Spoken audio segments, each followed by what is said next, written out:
Muy bien. Durante este tiempo estamos aprendiendo lo que son los atributos morales de Dios, ¿sí? Dentro de los atributos morales de Dios, ¿cuáles ya hemos visto? ¿El primero cuál fue?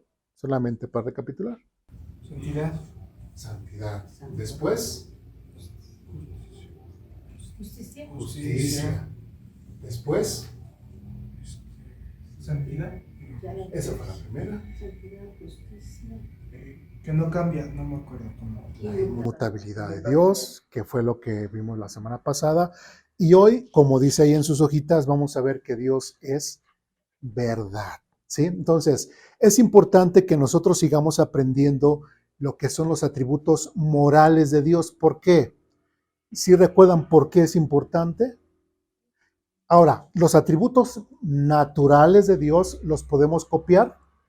No, ¿no? O sea, yo no puedo ser eterno, así como Dios, yo no puedo ser omnipresente, yo no puedo ser omnisciente. No, yo no puedo imitar eso, pero sí puedo imitar, ¿sí? Los atributos morales de mi Padre Celestial, ¿sí? Sí puedo, como dijimos, ¿cuál fue el primer atributo? Buscar ser santo, ¿sí? ¿Cuál fue el siguiente? Sí puedo obrar con justicia, copiar esa justicia de Dios. El siguiente, ¿sí? Uno dirá, ay, ¿y ahí cómo le hago? Como cristiano. De igual forma, o sea, ¿a qué voy? Si nosotros, fíjense, ¿qué es lo que le dice Pablo a los Gálatas? Dice, estoy tan maravillado, dice, ¿quién los engañó? Estoy tan maravillado de que se hayan alejado de aquel que los llamó por la gracia de Cristo para seguir un evangelio diferente. Dice, no que haya otros, sino que hay algunos que los perturban. En otras palabras, que las cosas que se nos han enseñado desde un principio en cuanto a Jesucristo, en cuanto a la forma de salvación de Jesucristo, en Jesucristo, nunca cambie, que nuestra forma de pensar en cuanto a Dios nunca cambie, porque qué curioso que en los Gálatas pareciera ser que su forma de pensar en cuanto a Dios estaba cambiando. Vemos inclusive en el libro de Hechos, inclusive con los mismos Gálatas, que llegaron a algunos judaizantes a qué? A judaizar a gentiles y enseñarles que no, Jesucristo no bastaba para la salvación, sino que tenían que ¿qué? Que cumplir aparte la ley. Estaban que judaizando, lo cual el mismo Gálatas ahí responde que el cristiano o en el caso de los gentiles, lo único es para salvación es Jesucristo. Si vamos bien, ¿sí? Inclusive podemos ver en la historia del cristianismo cómo más tarde, inclusive, ¿por qué creen que se empezó a bautizar a niños pequeños? Porque pensaban que el bautismo era un medio de salvación. Entonces, cuando la gente empezó a pensar que el bautismo era medio de salvación, ¿qué empezaron a decir? Bueno, y ok, y si los bautizamos, mientras más pequeños bautizamos a la gente, pues más pronto va a ser salva. Entonces, ¿qué resultado dio? El bautismo de infantes. Ya no se esperaban a bautizar a la gente más grande, porque qué tal si en el inter del bautismo, sí, se nos muere, ya se fue al infierno. No, y eso fue por cambiar un concepto de salvación que el bautismo no tiene nada que ver con la salvación. Me explico, es como una obediencia, después es una obediencia, pero no tiene nada que ver con la salvación. ¿Sí vamos bien? ¿Sí? Bueno, hoy llegamos a lo que es el tema de la verdad. ¿Sí? Vamos a nuestra hojita y el punto que vamos a ver es que Dios es la verdad. Hoy vamos a ver muchos pasajes y es importante que los veamos porque a veces en clases, y no vamos a ver todos los que dice la Biblia, solamente sí vamos a ver bastantes, pero no todos los que dice la Biblia, y es importante que lo veamos porque así, de cierta forma, podemos afianzar mucho más ese concepto. Si no nos acordamos de tal pasaje, nos acordamos de tal o nos acordamos de tal. Tenemos muchas opciones para acordarnos acerca de este principio en el cual Dios es verdad. ¿Sí? Ahora, nuevamente para la gente nueva, aquí como escuela dominical, igual en la predicación, siempre tenemos aquí un dicho en aposento alto, que no hay pregunta más tonta que la que no se hace. Entonces, lo que queremos es, así como escuela, o muchos le dicen escuelita dominical, pero es escuela dominical, pues venimos a aprender. Entonces, en el venir a aprender, si tenemos alguna duda, y yo constantemente pregunto si hay dudas, preguntas, comentarios o reclamaciones, pueden sentirse en la libertad de poderlo expresar. ¿Sí me expliqué? ¿Sí? Bueno, pues vamos a nuestro primer párrafo ahí en la hojita y dice lo siguiente. Bueno, el título es Dios es verdad. En el siguiente párrafo dice, Dios es verdad. Otro de los atributos morales de Dios es la verdad. En la Biblia, la palabra verdad a veces se refiere al mensaje del Evangelio. En esta parte pensaremos en la palabra verdad como una referencia a la persona y carácter de Dios. ¿Sí? Porque normalmente sí, cuando salimos y testificamos y todo, pues hablamos del Evangelio y lo hablamos como la verdad. ¿Sí? Pero esa palabra en la Biblia puede tener más connotaciones, más significados, que es lo que vamos a ver con el tema de la verdad. Y como lo hemos puesto ahí, tenemos que verlo ahora como una referencia a la persona de Dios y a su carácter, que es lo que nosotros estamos aprendiendo. ¿Por qué estamos aprendiendo los atributos morales de Dios? Porque Dios es, como ahora, como hijos de Dios, ya sabemos, no todo el mundo es hijo de Dios, sino solamente los que han creído en Jesucristo como medio de salvación. Entonces, si yo ya he creído en Jesucristo como medio de salvación y ahora me dice Jesucristo que su Padre también es mi Padre, pues yo también quiero conocer a ese Padre. ¿Sí? Jesucristo lo conoce y es el que nos vino a revelar, pero nosotros a través de la Biblia iremos conociendo a ese Padre celestial que tenemos, a través de su forma de ser, a través de sus atributos morales. ¿Sí vamos bien? Bien, vamos al primer pasaje en Deuteronomio capítulo 7.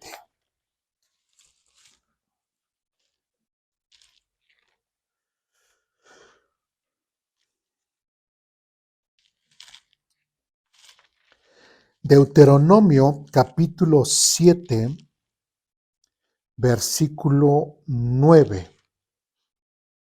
Y ya están ahí. ¿Sí? Dice lo siguiente.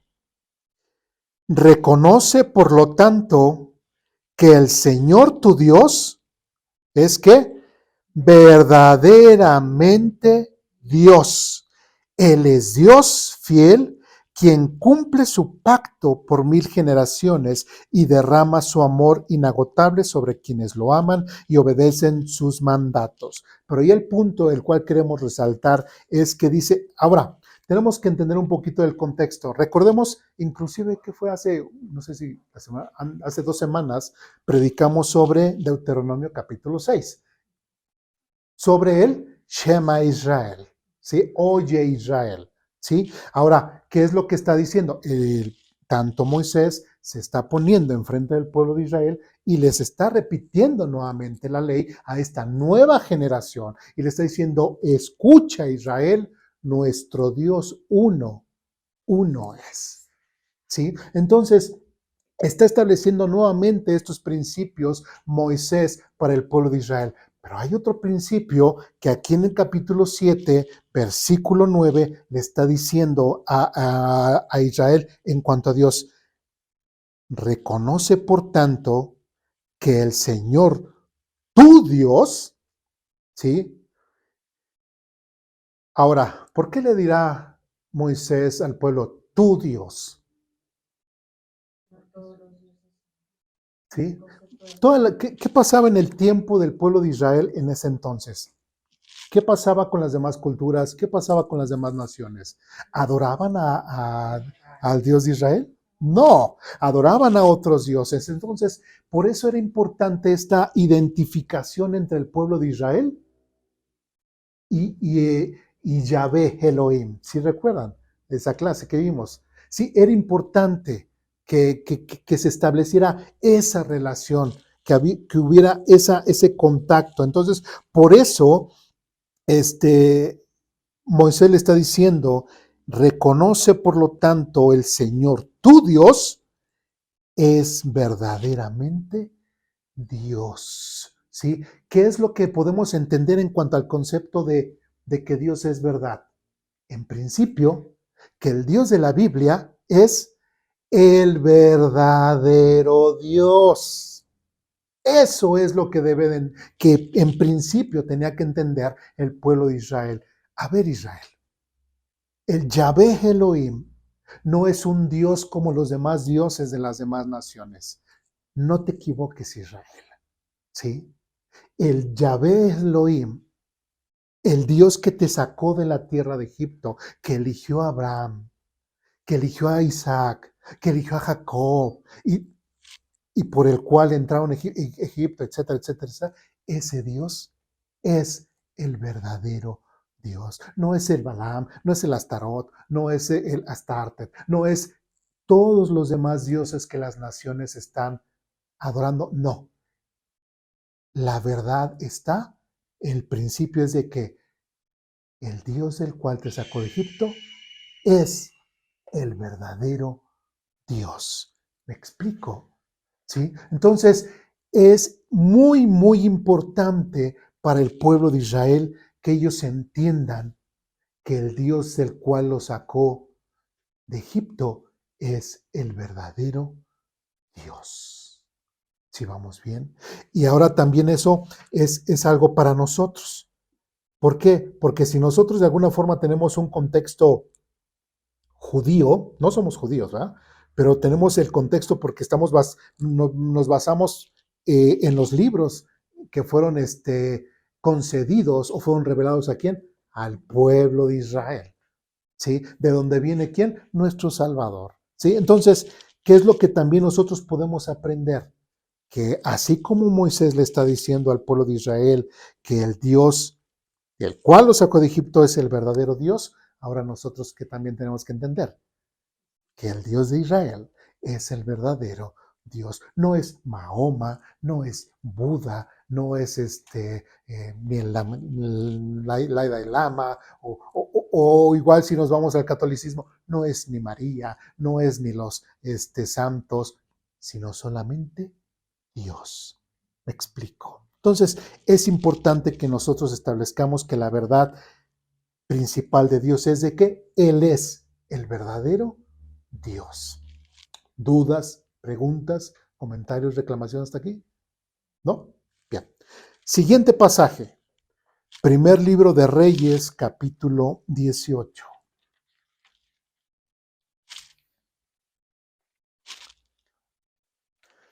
Primer libro de Reyes, capítulo 18, versículo 24.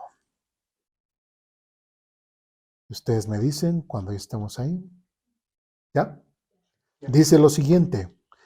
Después invoquen ustedes el nombre de su Dios y yo invocaré el nombre del Señor.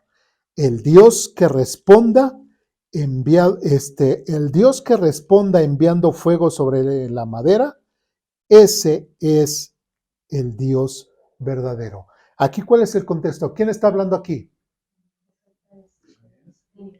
Elías. ¿Sí? ¿Y qué pasaba? Iba a haber como que le voy a hacer una forma, como una competencia de dioses, ¿no? A ver, ¿cuál era el Dios verdadero? ¿Sí? Entonces, imagínense aquí, enfrente de cuántos profetas estaba Elías. No, vemos el versículo 22, dice, entonces Elías les dijo, yo soy el único profeta del Señor que queda. ¿Cuántos profetas de Dios había?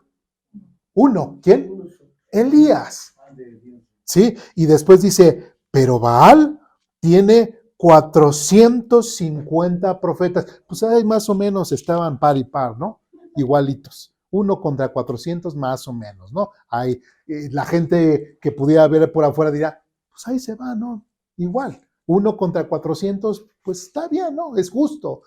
Claro que no es justo. Entonces, Elías se para delante de estos 400 profetas de Baal y les dice, el Dios que responde enviando fuego sobre la madera, ese es el Dios verdadero. Si recuerdan este pasaje, recordemos cómo inclusive los profetas de Baal empezaron primero, ¿no?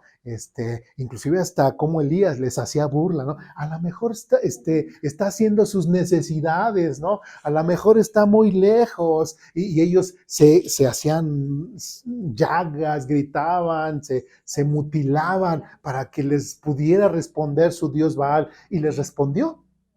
No. Bueno, vamos al versículo de este mismo capítulo, al versículo 36. Y dice lo siguiente. A la hora que solía hacerse el sacrificio vespertino, el profeta Elías caminó hacia el altar y oró. Oh Señor, Dios de Abraham, de Isaac y de Jacob, demuestra hoy que tú eres Dios en Israel y que yo soy tu siervo. Demuestra que yo he hecho todo esto por orden tuya. Oh Señor, respóndeme. Respóndeme para que este pueblo sepa que tú, oh Señor, eres Dios y que tú los has hecho volver a ti. Al instante, el fuego del Señor cayó desde el cielo y consumió el toro, la leña, las piedras y el polvo, hasta lamió toda el agua de la zanja. Cuando la gente vio esto, todos cayeron rostro en tierra y exclamaron, ¿el Señor es Dios? Sí, el Señor es Dios. Y nuevamente el Dios de Israel, Yahvé Elohim, se hizo nuevamente presente. Y ante una competencia de dioses, ganó el verdadero Dios. Tal vez algunos dirán, ¿y por qué eso no hace Dios y nos demuestra que realmente Él es Dios y hace algo maravilloso? Bueno, Dios no hace espectáculos para divertirte. ¿Sí? Dios no lo va a hacer, ya lo demostró. ¿Sí? Y lo ha demostrado de muchas otras maneras, pero no es un genio de la lámpara maravillosa para complacer tu hambre de morbo. ¿Sí? Entonces, Dios no lo va a hacer. ¿Sí? Pero sí, en este caso, en la vida de Elías y en la vida de esta generación, pudieron ellos ver realmente que ese Dios. Y qué interesante que Elías menciona, oh Señor, Dios de Abraham, de Isaac y de Jacob. ¿De dónde vienen ellos? El pueblo de Israel. ¿Sí? Y decía y oraba Elías, Señor, respóndeme para que este pueblo sepa que tú, oh Señor, eres Dios. Porque nuevamente el pueblo de Israel en el tiempo de reyes, a esta altura, ¿cómo estaba? ¿Estaba bien o estaba mal? Estaba mal. ¿Y a quiénes adoraban? Pues al otro Dios, al cual tenía 400 sacerdotes. El pueblo de Israel estaba completamente desviado de su adoración, desviado completamente del verdadero Dios. Por eso Dios era importante que se manifestara de la forma que se manifestó para que su pueblo pudiera entender y decir, realmente, Él es el verdadero Dios. ¿Sí? ¿Dudas, preguntas, comentarios, reclamaciones hasta aquí? ¿Sí? Entonces estamos viendo lo que es la verdad de Dios ¿en qué? En su persona. ¿Sí? Bueno. Segundo libro de Samuel, capítulo 7.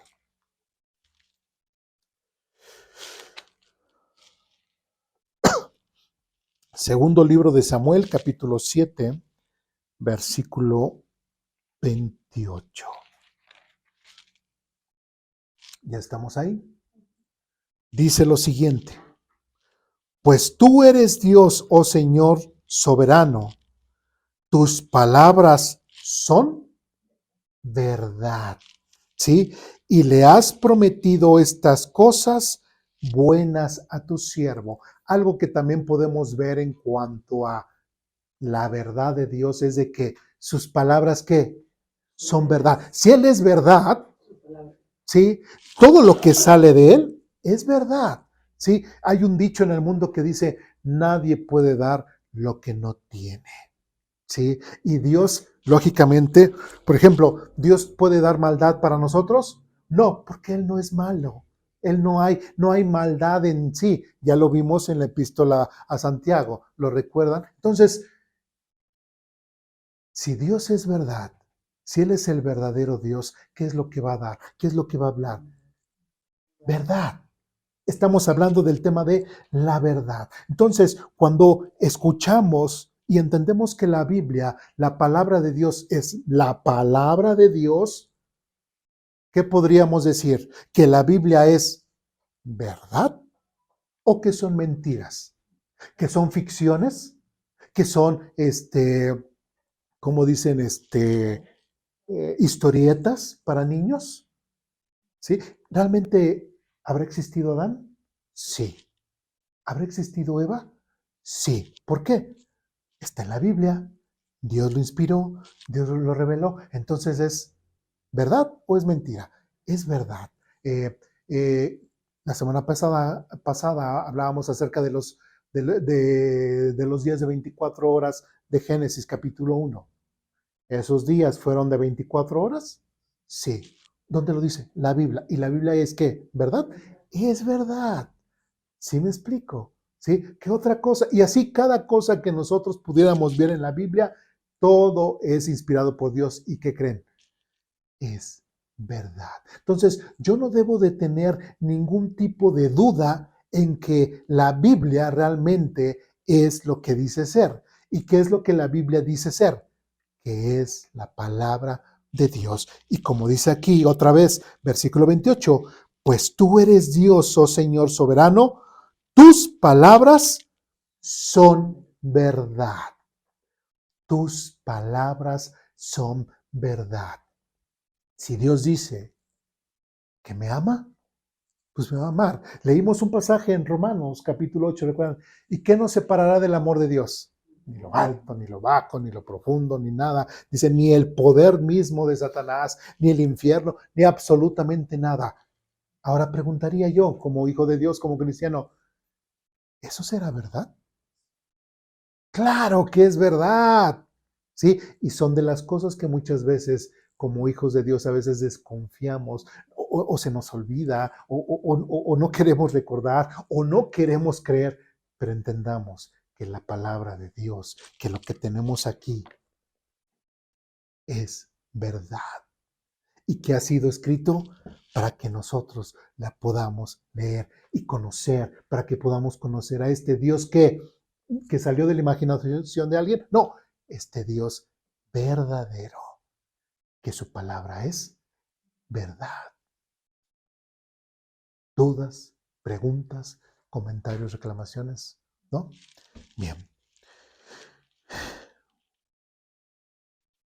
Segundo libro de Samuel nuevamente, capítulo 22.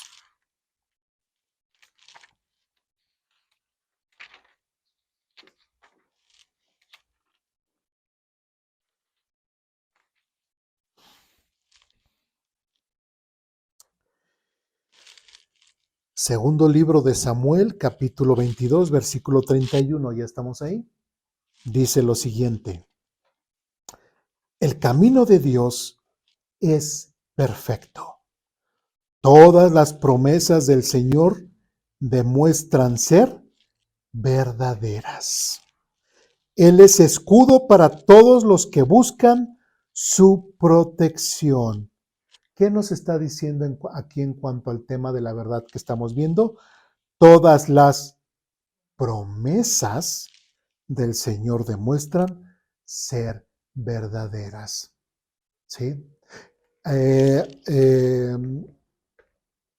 Recordemos que, bueno, la semana pasada hablamos acerca de un tema, acerca de qué, de la Navidad, aunque sabemos exactamente que Jesús no nació un 25 de diciembre, ¿sí? Y ya todo lo que hablamos la semana pasada en cuanto al tema, pero sí tenemos que entender y tenemos que reconocer que esa es una promesa cumplida de Dios, ¿sí? El que iba a venir el Salvador del mundo, iba a venir su Hijo, ¿sí? Iba a venir este Mesías, ¿sí? Primeramente para salvar al pueblo de Israel y por consecuencia a todo el mundo posteriormente, ¿sí? Entonces es importante que nosotros veamos que las promesas que Dios hace son verdaderas, ¿sí?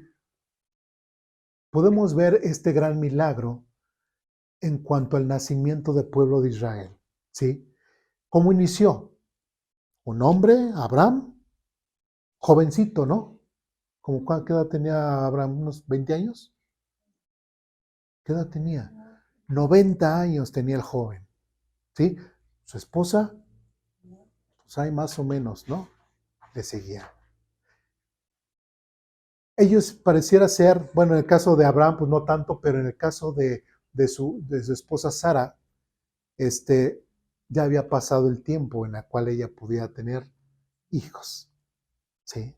Entonces, cuando Dios le hizo esa promesa a Abraham de que iba a tener un hijo, ¿qué reacción tuvieron ellos? Abraham que, pues, a lo mejor sorprendido e incrédulo, pero en el caso de Sara, se rió la señorita. Se rió, ¿cómo cree? ¿No? ¿Sí? Algunas, bueno, acordándome de algunas personas mayores que he visto en provincia, me imagino a Sara así diciendo, eh, si apenas si mi viejito se me acerca, ahora, ¿cómo va a decir que vamos a tener un hijo? ¿No? Pero pues, ¿qué creen? Pues sí, Abraham se valentonó y se acercó a su mujer y tuvieron un hijo. ¿Sí? Entonces, es importante que... ¿Y qué pasó? ¿Sí tuvieron un hijo? Sí, sí tuvieron un hijo. ¿Por qué? Porque Dios lo prometió. Y no importa la situación en la cual pudieran estar Abraham y Sara, no importaba su biología. Lo importante era que Dios había prometido y Dios era el que iba a cumplir. Eso es lo importante. Entonces, debemos de ver también parte del carácter de Dios, que lo que Dios promete, lo cumple, porque sus promesas son verdaderas. Por ejemplo, nosotros, recordemos que tenemos que separar lo que es las promesas para el pueblo de Israel y las promesas para la iglesia, ¿sí? Y yo como hijo de Dios, como iglesia, tenemos una gran promesa de que sabemos que un día Él vendrá por nosotros y nos llevará a donde Él está. Que Él ahorita está, ¿qué? Preparando morada, y que donde Él está, yo también podré estar con Él. Entonces, ¿eso se irá a cumplir? ¿O tengo que ser incrédulo? Oye, pues, como muchos igual le decían a Pedro, es que ya la venida del Señor ya se retardó, ¿no? Si para Pedro apenas unos 20 o 30 años después de Jesucristo ya le estaban reclamando que ya se había tardado, ahora nosotros ya después de 2000 años, podríamos decir, ¿ya se tardó el Señor? No, ya hemos visto en cuanto al tema de la eternidad de Dios. ¿Dios tiene prisa? No. ¿Sí? Que para muchos sí podría decir, es que sí, el Señor se está tardando, ¿no? Porque ya no puedo pagar Coppel, ya no puedo pagar Azteca, ya no puedo pagarle a los bancos, ya no puedo, Señor, por favor, ya ven, porque ya estoy hasta acá. No, Dios no va a venir porque tú tengas problemas económicos, ¿eh? Dios no va a venir por eso, ¿sí? Pero qué bueno, y alguna vez lo he mencionado y lo repito, pues le doy muchas gracias a Dios que aún todavía no haya llegado, porque hace 20 y tantos años yo pude conocer a Jesucristo, ¿sí? Y si hubiese venido hace 100 años, yo no hubiese a lo mejor ni existido ni conocido la salvación de Jesús. Entonces, ¿para qué nosotros queremos apresurar algo? Si nosotros sabemos que mientras más gente salva, pues mejor. O somos lo suficientemente egoístas, envidiosos, que quisiéramos que ya viniera el Señor y ya. Y bueno, y las siguientes generaciones. Y si el Señor se tarda unos 1000 años más, o 2000 años más, o 3000 años más, ¿qué importa? ¿Sí? Lo importante es de que Jesús dice, en la casa de mi Padre muchas moradas hay. ¿Sí? Se multiplicó A veces nosotros decimos como mexicanos, cuando a veces nos llegan visitas inesperadas, pues, que decimos, "Chin, pues nada más le echamos más agua a los frijoles, ¿no? Y pues alcanza para todos, ¿no? ¿Qué pasará en el cielo? Si multiplicó los panes y los peces en el cielo, ¿ustedes han visto la inmensidad del cielo? ¿Creen que no quepamos? ¿Creen que no quepamos? Ni la vista, ¿sí? Ni la vista nos alcanza. Entonces, todo esto que vemos en la Biblia, todo lo que Dios promete, tenemos que considerarlo como ¿qué? Como verdad. Y confiar en ello, ¿sí? Dudas, preguntas, comentarios, reclamaciones. Hasta aquí.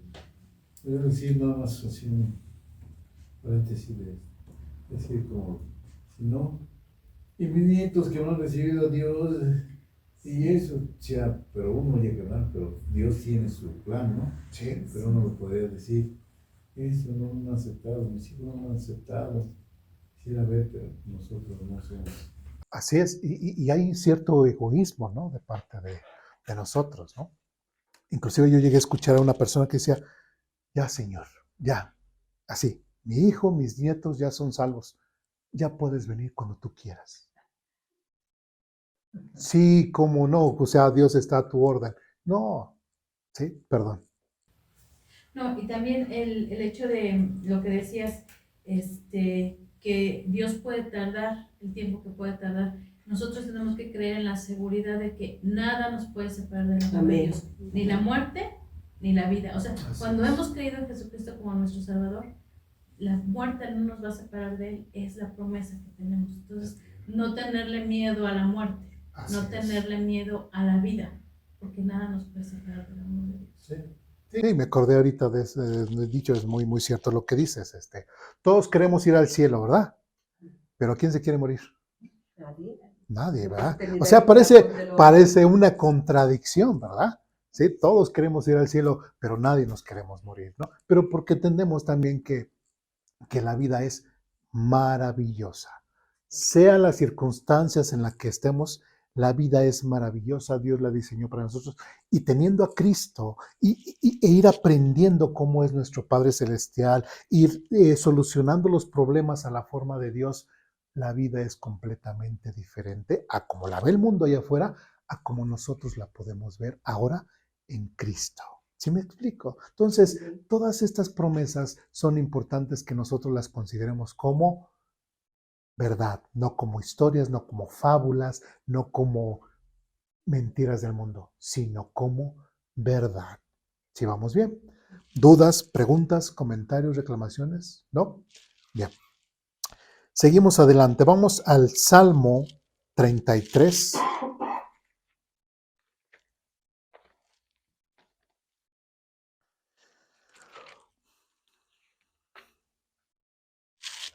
Salmo 33, versículo 4. Ustedes me dicen cuando estén ahí. ¿Ya? Bien. Dice lo siguiente.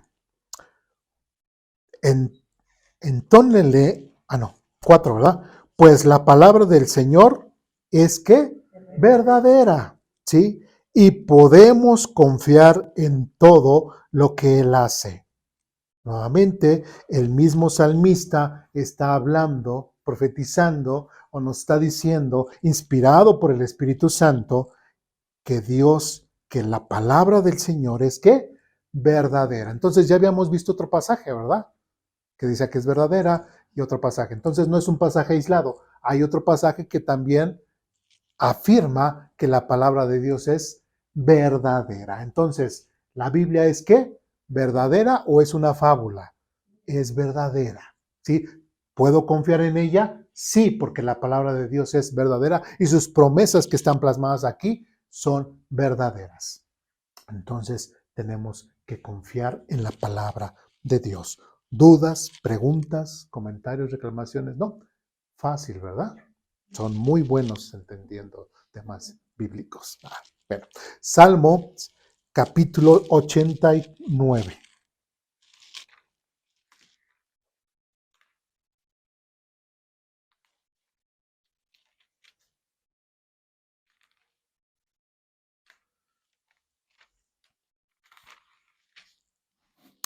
Salmo 89, versículo 14.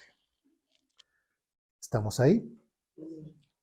Dice lo siguiente: la rectitud y la justicia son el cimiento de tu trono.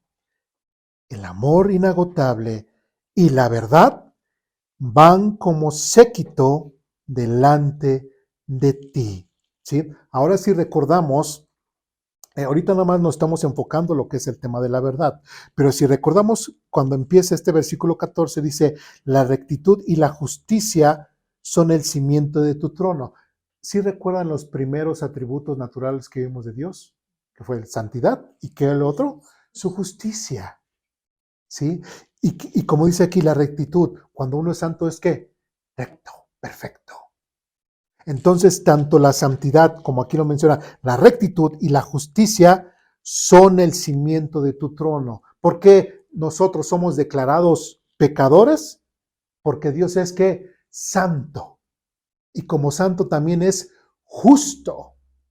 ¿Sí? Y como santo y justo aplicó en nosotros la justicia y nos ha declarado pecadores.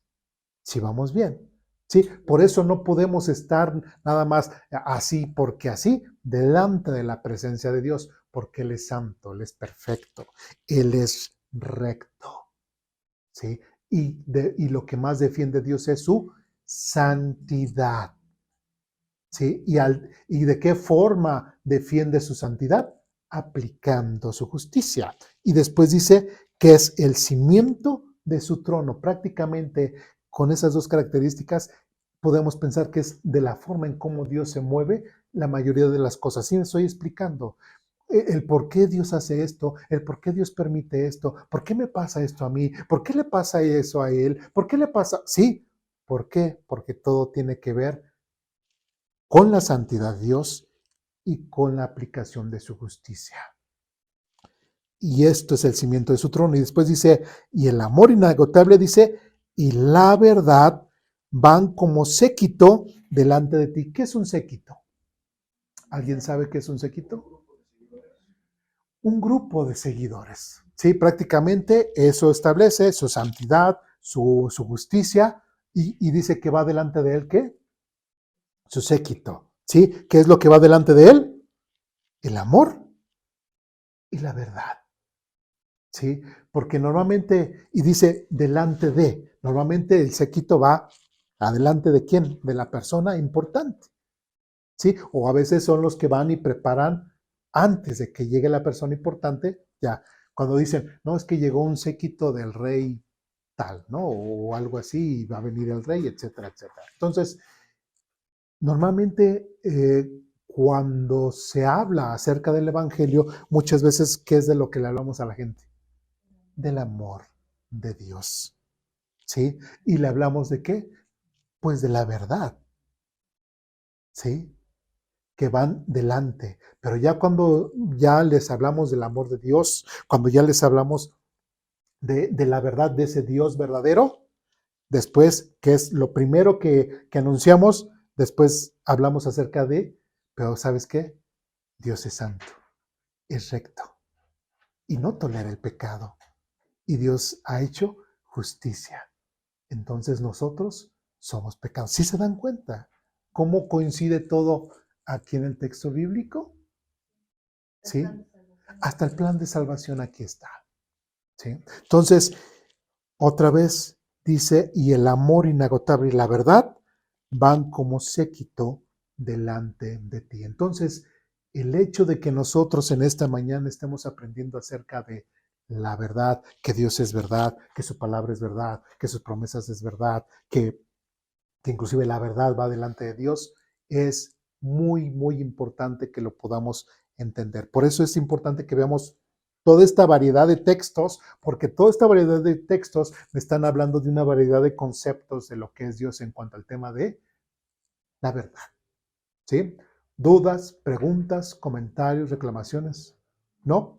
Bien. Seguimos adelante y vamos a libro de Isaías, capítulo 65.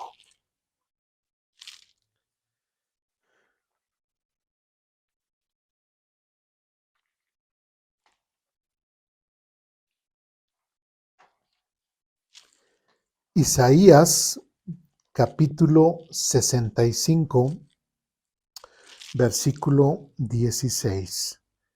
¿Estamos ahí? Dice, todos los que invoquen una bendición o hagan un juramento, lo harán por el Dios ¿de qué? De la verdad. Dejaré a un lado mi enojo y olvidaré la maldad de los tiempos pasados. ¿Sí? ¿Qué nos está diciendo aquí Isaías en cuanto a Dios? Que es el Dios ¿qué? De la verdad. ¿Sí? Nuevamente, en cuanto al tema de la verdad, Dios es el Dios que conocemos, el Dios de la Biblia, el Dios de las promesas, es el Dios de la verdad. Es el verdadero Dios y ese verdadero Dios lo único que habla es verdad y es el Dios de la verdad. Porque lamentablemente el mundo que dice, la verdad es relativa, ¿sí? No es absoluta.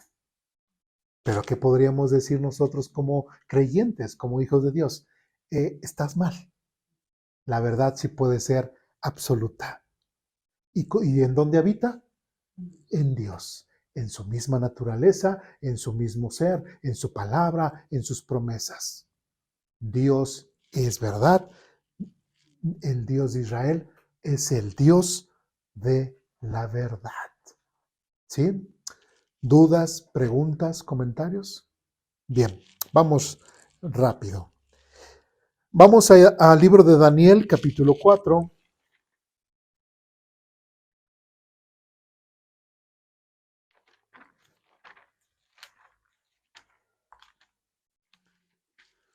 Daniel, capítulo 4, versículo 37.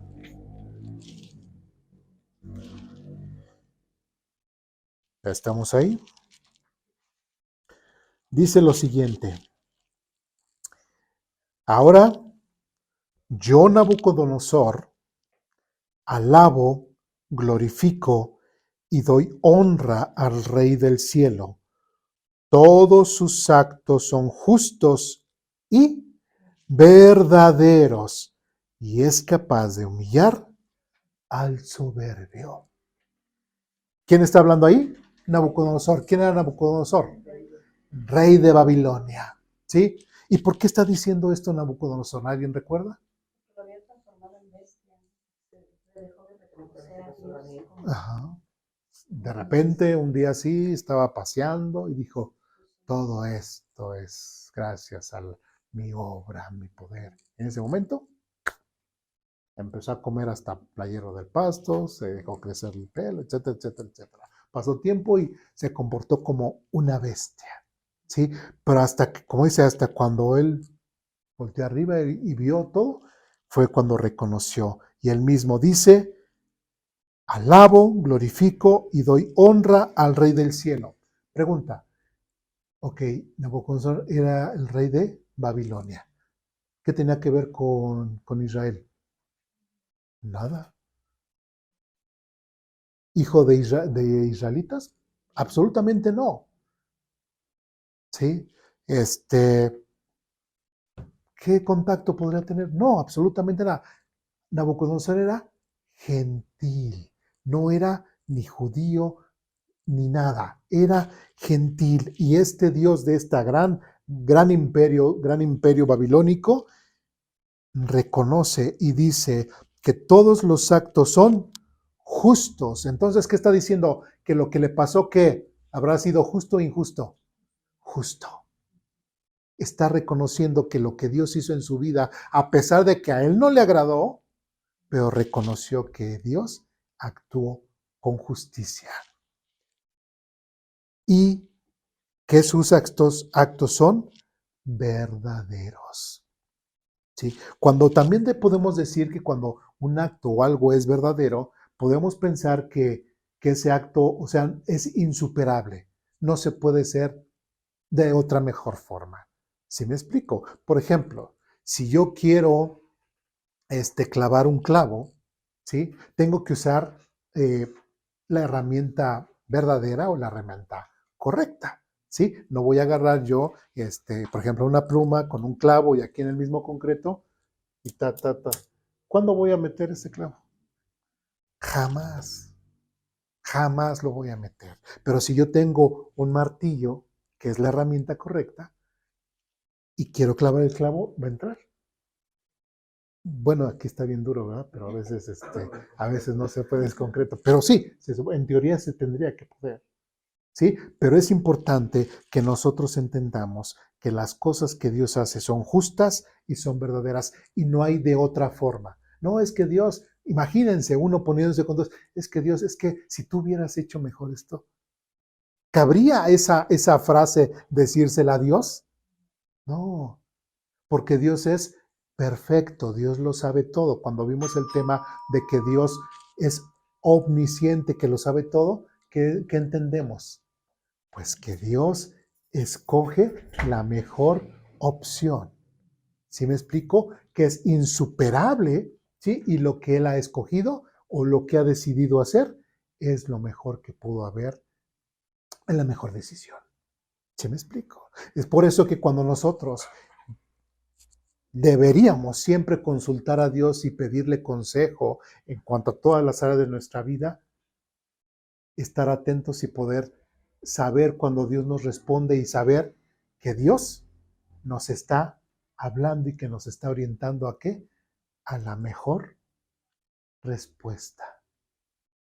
¿Sí me explico? Entonces, es importante que nosotros podamos ver que a pesar, inclusive aquí en Nabucodonosor, a pesar de que el mismo Dios hizo un juicio en contra de Nabucodonosor, Nabucodonosor reconoció que sus actos son justos y verdaderos y que es capaz de humillar ¿a quién?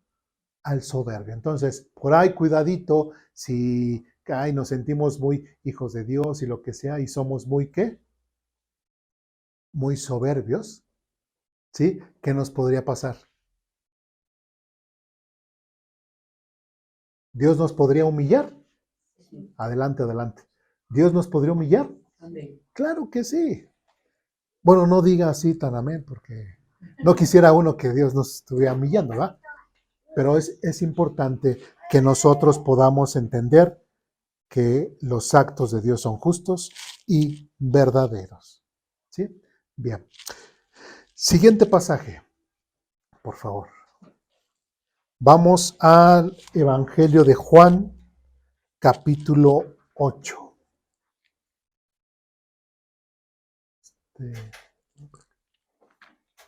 Por favor. ¿Corona? Evangelio de Juan, capítulo 8, versículo 32.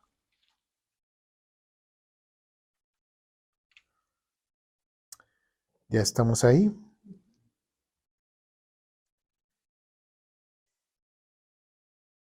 Bueno, quiero leer desde el versículo 31 para entrar un poquito en contexto. Y dice lo siguiente. Jesús le dijo a la gente que creyó en él: ustedes son verdaderamente mis discípulos si se mantienen fieles a mis enseñanzas y conocerán la verdad y la verdad los hará libres. ¿Sí? Ahora, quise leer desde el 31 porque desde el 31 habla algo acerca de, fíjense cómo dice, ustedes son verdaderamente, estamos hablando del tema de qué, de la verdad. Entonces, cuando está diciendo aquí Jesús, ustedes son, ¿a quién está refiriendo? A sus discípulos o a nosotros, pero no estamos hablando acerca de Dios, ¿sí? Está hablando acerca de las personas, ¿sí? De sus creyentes, de sus seguidores, y dice, ustedes son verdaderamente mis discípulos, y ahí está la condicional, si se mantienen fieles a mis enseñanzas. Entonces, ¿un verdadero discípulo puede ser un desobediente ante la palabra de Dios? No, ¿sí? Yo no puedo andar de borrachales por allá, de drogadicto por acá, de robando por acá, de ser infiel con mi esposa por acá, de andar haciendo malhechadas por acá, de andar haciendo cosas que no se deben por acá. Yo no puedo andar haciendo ese tipo de cosas y de repente decir, es que yo soy cristiano, soy hijo de Dios y Dios me cuida. No, yo no puedo decir eso. Yo no puedo sentirme verdaderamente hijo de Dios, discípulo de Jesucristo, si yo no me mantengo fiel a las enseñanzas de Dios. ¿Me explico?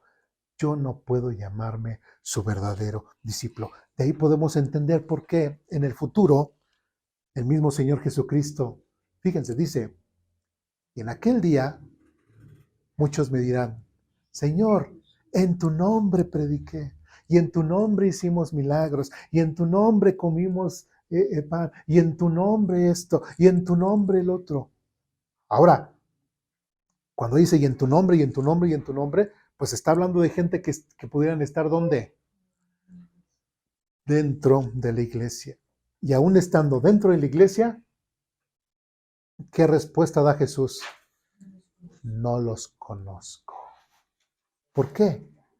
Porque no eran verdaderos discípulos. Y ahí tenemos otra parábola del Señor Jesucristo que habla que lamentablemente hasta en la iglesia podemos pensar que tanto crece el trigo y la cizalla. ¿La cizalla? No. ¿La cizalla? Trigo, cizalla. Cizaña. Es que cizallas son las estas. Es que las acabo de usar, por eso me quedé con... Parece, perdón. ¿Sí? Entonces, el trigo y la hierba mala. Mejor, ¿no? Entonces, es importante que nosotros notemos que tristemente igual, inclusive dentro de la iglesia, mucha gente puede ser mala hierba, ¿sí? Y otros el trigo. Tristemente podemos ver que en una iglesia, igual mismo Señor Jesucristo dice, pues lamentablemente de cierta forma tienen que crecer ambos, porque a lo mejor tú jalas la mala hierba y vas a afectar al otro, al que está ahí creciendo. Entonces, es muy importante que nosotros podamos discernir ese tipo de temas y para no desviarme más, aquí como dice, si se mantienen fieles a mis enseñanzas, dice el versículo 32, y conocerán la verdad y la verdad los hará libres. Ahora, ya hemos visto varios textos en donde habla acerca del tema de la verdad. ¿Qué hablamos acerca de la palabra de Dios? La palabra de Dios es ¿qué? La verdad. ¿Sí? Entonces, cuando nosotros conocemos la palabra de Dios, que es ¿qué? La verdad, conocemos al Dios de la verdad, ¿sí? El que promete y que sus promesas son verdaderas, todo lo que ya hemos visto, dice, y la verdad los hará libres, ¿sí? Y si nosotros recordamos un poquito de aquellos que venimos, como es mi caso, y perdón que lo repito otra vez, que venimos del catolicismo al cristianismo, cuando conocimos la verdad, ¿qué pasó? No sé si lo llegaron a sentir, pero como que se quita ese peso de la religiosidad, ese peso que muchas veces la religiosidad te carga, ¿sí? Y te limpias y te sientes más ligero y te empiezas a meter más en la palabra de Dios y empiezas a decir, pues aquí me decían en el catolicismo esto, pero aquí la Biblia dice otra cosa, ¿sí? Aquí en el catolicismo me decían aquello, pero aquí dice otra cosa, ¿sí? Entonces, son los pequeños, grandes detalles en los cuales la palabra de Dios tiene que influir de cierta forma y me tiene que, ¿qué? Liberar. Porque la palabra de Dios es verdad, es la verdad absoluta y como verdad absoluta no hay nada superior a la palabra de Dios, no hay cosa mejor que la palabra de Dios y la palabra de Dios es verdad y yo la tengo que aceptar como tal y cuando yo la acepto como tal me hace libre. ¿Sí? Por eso, oiga, es que será bíblico esto, o será bíblico aquello, o será antibíblico aquello. Vamos a la Biblia. Vamos a la Biblia, que la Biblia sea la que nos conteste, porque es la verdad, Sí, y dejémonos de, es que tú dices, yo digo, o dice tal teólogo, o dice tal teólogo. No, no, vamos a la verdad. Porque ya se ha dado últimamente una ola de que muchos, es que tal doctrina está mal porque no sé qué, porque fue creada por tal teólogo que no sé qué, pero lo dice, y mucha gente está, es que el teólogo Calvino dice esto, es que Lutero dice esto, es que Zwinglio dice o en la actualidad, es que Bonhoeffer dice esto, o es que hasta ahorita MacArthur dice esto, o X, Y y Z, empiezan. Y uno dice, ¿y la Biblia? ¿Y la Biblia? ¿Por qué no checan la Biblia? ¿Por qué no dicen, en tal texto dice esto, o en tal texto dice es aquello? ¿Por qué teólogo tal? No, no, no, no. La Biblia dice esto y la Biblia dice esto.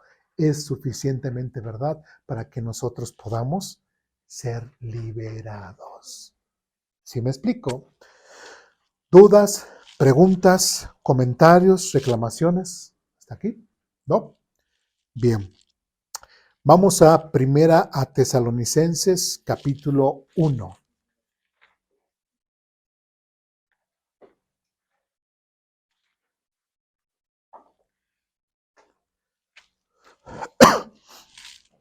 Primera Tesalonicenses, capítulo 1, versículo 9. ¿Estamos ahí?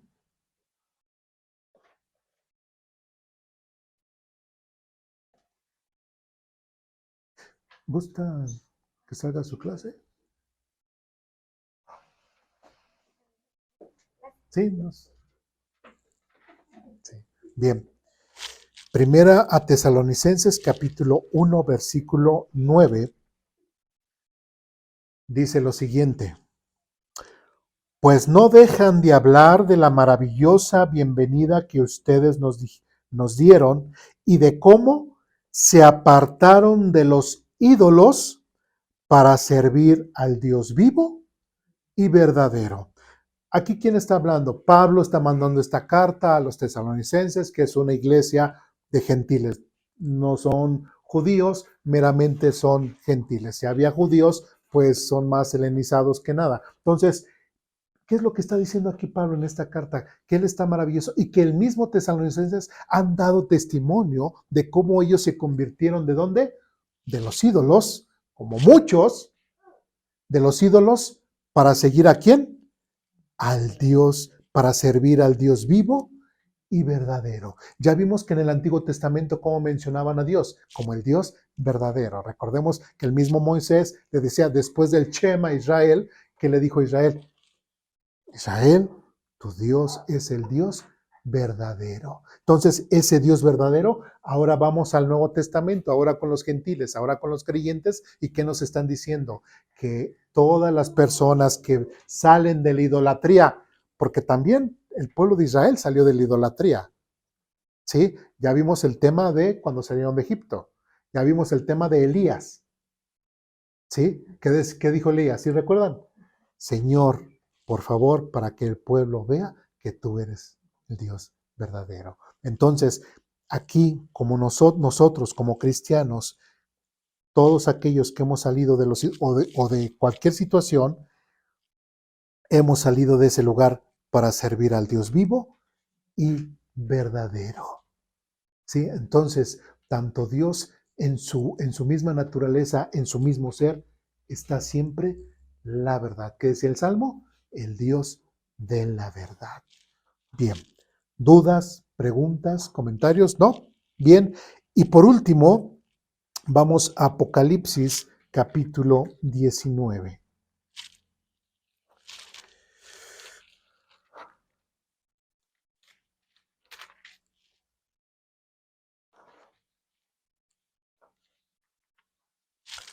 Apocalipsis 19, versículo 11.